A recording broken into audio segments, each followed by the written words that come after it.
반면교사라는 말이 있습니다. 나쁜 그런 일들을 통해서도 우리는 교훈을 얻을 수 있다는 거예요. 다른 사람들의 그런 이런 허물, 이 잘못된 모습을 통해서도 우리는 교훈을 받고요. 오히려 나는 잘해야겠다.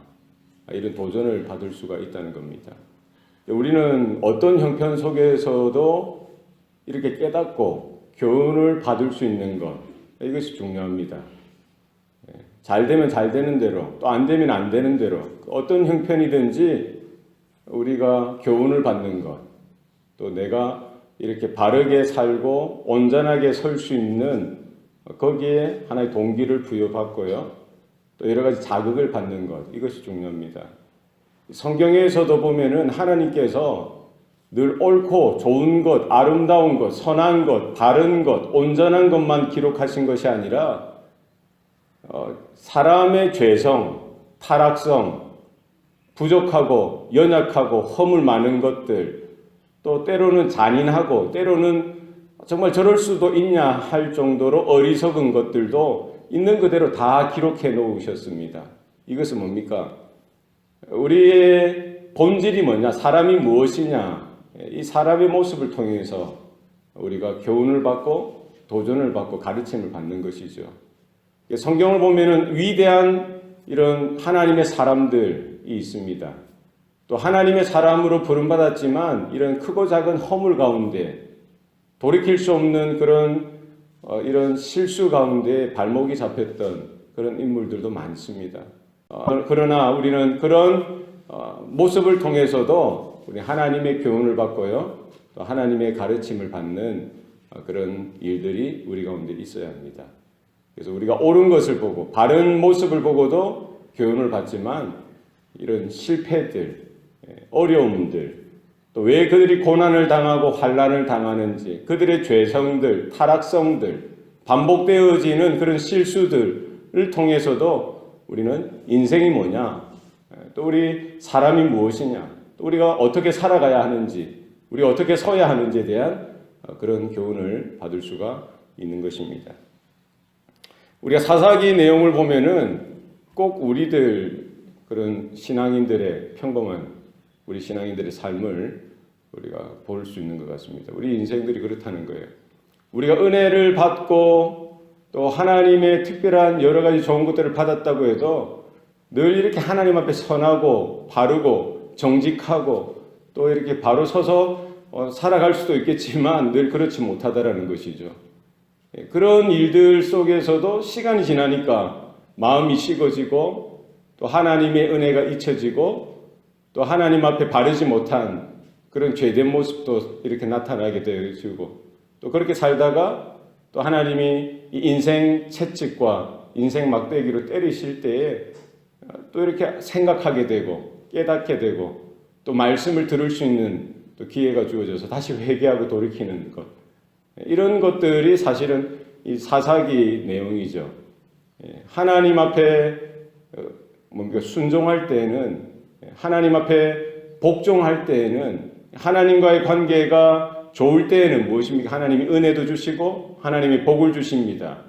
하나님께서 책임져 주시죠. 그러나 그 하나님의 은혜를 잊어버리고 타락하고 이방의 신들을 섬기고 죄악 가운데 빠졌을 때는 하나님께서 경고하시고 또 말씀하시고 또 그냥 두시지 않죠. 그 이방 족속들을 인생의 채찍으로 삼으시고 인생의 회초리로 삼으셔서 때리신다는 거예요. 마치 부모가 자녀들을 이렇게 때로는 징계하고 또 야단치고 때로는 회초리를 들어 때려서라도 회개하고 돌이키도록 바로 되어질 수 있도록 하는 그 아버지의 마음으로, 부모의 마음으로 하나님께서 이스라엘을 그렇게 다루신다는 거예요. 그런 고난과 환난과 어려움 속에서 이스라엘은 다시 부르짖고 하나님 앞에 회개하고 돌이킬 때에 하나님은 다시 또 다른 구원자, 이 사사들을 세우셔서 그 어려운 국면들을 이겨나가고 헤쳐나갈 수 있도록 구원을 주시고 회복을 주신다는 겁니다. 그러면 다시 평화가 오고요, 또 태평성대가 오고 화평한 날들이 오는데 그 시간들이 또 그렇게 길지 않더라는 거예요. 오늘 본문에 보면은 지금 우리가 이제 마지막 사사 이 삼손에까지 이르렀습니다. 사사기에 보면은 한 이제 제대로 나온 사사는 12명인데 전체를 보면 13명까지 되죠. 13명의 사사가 나오는데 계속 이런 것이 반복되어지는 거예요. 이런 선순환이 아니라 어떻게 보면 악순환이죠. 악순환 되어지는 거예요. 은혜가 있었음에도 불구하고 하나님의 긍휼하심이 있었음에도 불구하고 이런 악순환 되어지는 것을 이렇게 고난 가운데 환난 가운데 그들이 회개하고 돌이키고 끊고 하나님께로 다시 돌아오는 선순환의 삶으로 이렇게 돌이키는 것, 이것을 볼 수가 있는 것이죠. 오늘 사사기 13장 1절에 보면은요, 이스라엘 자손이 다시 여호와의 목전에 악을 행하였으므로 여호와께서 그들을 40년 동안 블레셋 사람의 손에 넘겨주시니라. 이 똑같은 일이 또 반복되어집니다. 그 사사 입다가 그 모든 어려운 일들을 해결하고 평정하고 나서 어느 일정한 기간 또 이렇게 평화로웠는데 이스라엘이 다시 하나님 앞에서 하나님 보시기에 악을 행하는 거예요. 죄를 행하는 겁니다. 그때 다시 하나님께서는 무엇을 하십니까? 블레셋을 들어서 인생의 회초리로 삼으셔서 이스라엘을 또 이렇게 때리시는 겁니다. 이것은 미워서 때리시는 것이 아니죠. 이것은 맞아서 죽어라 이런 의미로 때리시는 것이 아니라 무엇입니까? 사랑입니다. 사랑. 왜 모르느냐? 왜 알지 못하느냐? 내가 그토록 이야기하고 가르치고 들려주었지 않았느냐? 그 정도면 깨달아야 되지 않느냐 하면서 그 아버지의 마음으로, 어머니의 마음으로 또 이렇게 채찍을 들어서 회초리를 들어서 그 이스라엘을 향해서 때리시고 또 다그치고 계시는 것이죠. 40년의 세월을 블레셋에서 또 학대를 당하고 고초를 당하고 힘든 난항을 겪도록 하시는 것입니다. 우리 인생에도 마찬가지입니다. 우리에게 주어지는 고난이나 환난이나 어려운 일들이 그냥 우연히 어쩌다가 생겨나는 일은 하나도 없습니다. 욥에게 주신 그 고난이든지요, 초대교회 성도들에게 주신 그 환난뿐만 아니라 우리가 구약 성경이든 신약 성경이든 하나님의 사람들이 겪게 된 그런 고초들, 어려움들이 다 그들을 믿음을 연단하고요, 또 그들의 죄를 지적하는 이 하나의 도구가 되어지고 통로로서 하나님께서 그 고난을, 그런 인생의 문제들을 들어 사용하신다는 사실입니다.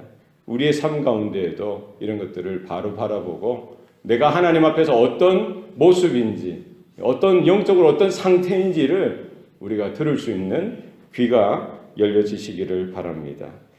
오늘 13장에 보면은요, 하나님께서 블레셋으로 인하여 고난당하는 환난 속에 있는 그 이스라엘에게 다시 은혜를 주시는데 사사 삼손을 허락해 주십니다. 그래서 13장부터 16장까지 마지막 사사 삼손의 이야기가 깁니다.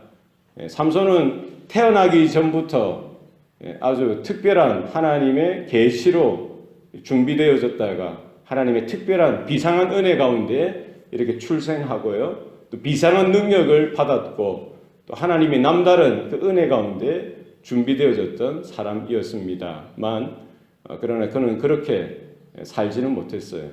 그는 이방 여자를 아내로 취했고요, 또 창녀와 이렇게 어울리고 또 자고 방탕한 세속적인 쾌락을 누리는 그런 것들에 늘 넘어지고 또 그렇게 사는 것을 좋아했던 사람입니다.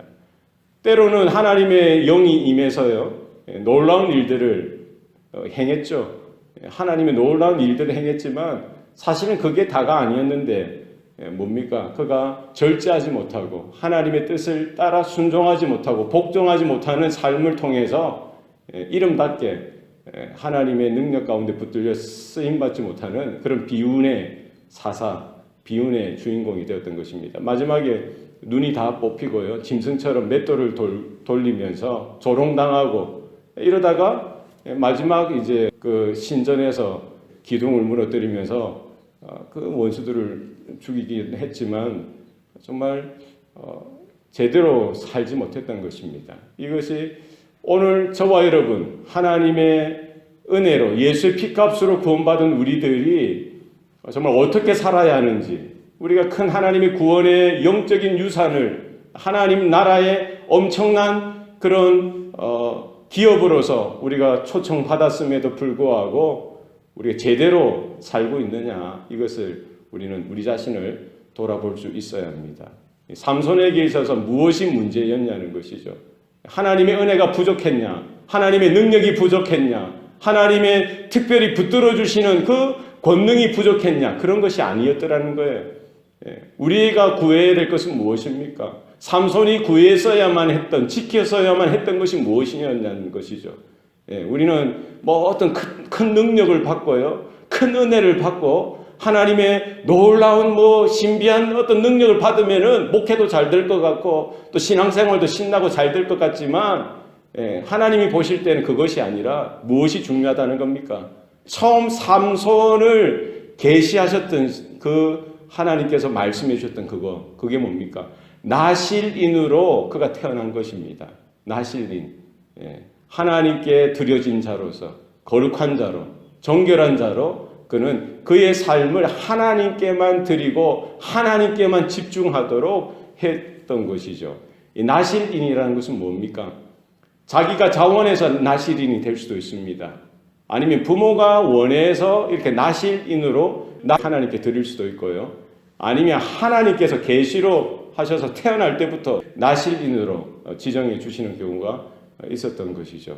그래서 인생의 한 일부분만 이렇게 나실인으로 살 수도 있고요. 아니면 평생을 나실인으로 살아야만 했던 경우도 있었던 것입니다. 오늘 삼손 같은 경우에는 무엇입니까? 하나님께서 직접 그 부모를 통해서 나실인으로, 하나님께 속한 자로, 거룩한 자로 하나님께서 지명하여 불러주셨던 것이죠. 태어나서 죽을 때까지 하나님을 위해서 일해야만 했던 자였던 것입니다. 하나님께서 그 마노아 그리고 그의 아내에게 나타나서 무엇을 계시합니까? 하나님의 그 방법, 하나님께서 원하시는 것이 무엇이냐는 것을 분명히 알려주십니다. 그것이 뭡니까? 거룩이고 성결이고 정결이라는 거예요. 그래서 포도주나 독주를 마시지 말고 또 부정한 것을 만지지도 말고 머리에 삭도를 대지 말라는 거예요. 삼손뿐만 아니라 그 어머니까지 그 아이를 이제 잉태하게 될 텐데 어머니도 이와 같이 몸을, 마음을 조신하게 살피고 그도 부정한 것을 입에 대지 말고요. 그런 포도주나 독주를 마시지 말고 하나님 앞에서 이렇게 정직한 마음으로, 거룩한 마음으로 준비해야만 했던 것입니다. 뿐만 아니라 그런 영적인 태도를 가지고 자녀들을 양육하고요. 삼손은 그와 같은 원리를 따라서 살아야만 했던 것입니다. 우리 성도에게 필요한 것이 뭡니까? 하나님의 크신 은혜, 하나님의 크신 능력, 하나님의 크신 어떤 신비한, 물론 그것도 있었으면 좋겠지만 그것이 아니라 뭐라는 거예요? 우리가 살아야 되는 것. 하나님의 거룩을 추구하고요. 하나님의 정결하심을 추구하고 하나님께서 나에게 부어주신 하나님의 형상을 우리가 있는 그대로 드러내고 나타나는 삶이 우리 가운데에 있어야 합니다. 크리스찬, 성도는 뭡니까? 하나님의 거룩하심을 드러내고 하나님의 진리 대신 그 빛을 우리의 마음 가운데 비출 뿐만 아니라 우리의 삶을 통해서 우리 생각과 입술과 우리의 행위를 통해서 온전히 나타내고 드러내야 하는 것입니다. 거짓된 것, 악한 것, 더럽고 추악한 것들, 세속적인 것들, 세상적인 것들은 가감하게 끊어버리고요. 하나님이 원하시는 그 길을 쫓아서 믿음으로 순종하여 나아가는 일들이 필요합니다. 삼손이 붙들어야만 했던 것, 오늘날 교회가 붙들어야 하는 것, 성도들이 붙들어야 하는 것은 무엇입니까? 거룩성을 회복해야 합니다. 교회가 아무리 커져가고요, 교회가 아무리 큰 일들을 행하고 성도들이 세상에 아무리 높은 자리를 차지한다고 해도 그것으로 하나님의 영광을 드러낼 수가 없다는 겁니다. 하나님께서 우리에게 원하시는 것은 무엇입니까? 내가 거룩하니 너희도 거룩하여라.